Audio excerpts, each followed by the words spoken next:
C'est en convoi que la caravane de la Transorientale a rejoint un site d'exception, la muraille de Chine.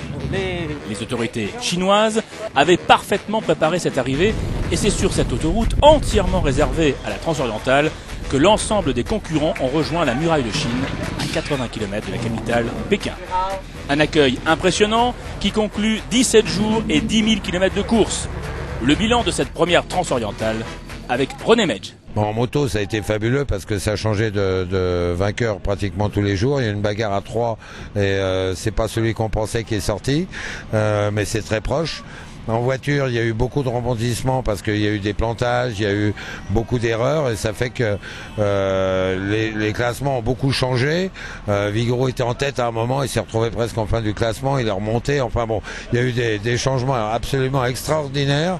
En voiture aussi, et, on a un beau vainqueur. Le défi, c'est surtout les concurrents qui l'ont réalisé parce que je leur avais fait un tracé particulièrement difficile et ils sont tous sortis, ils sont tous ravis.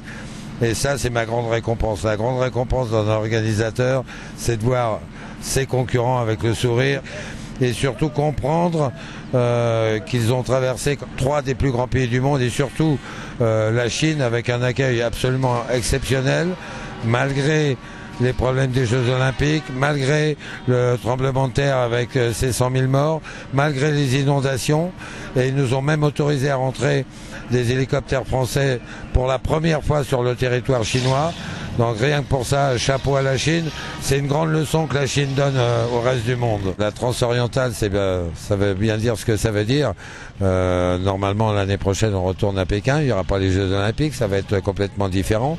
Mais le parcours va changer, c'est clair. Les dates aussi risquent de changer un petit peu, mais elles vont évoluer de 10 à 15 jours maximum. Donc ça sera toujours entre juin et juillet. Le rendez-vous est donc pris après cette première remise des prix au pied de la muraille de Chine. Rendez-vous l'année prochaine pour la 2e édition de la Transorientale.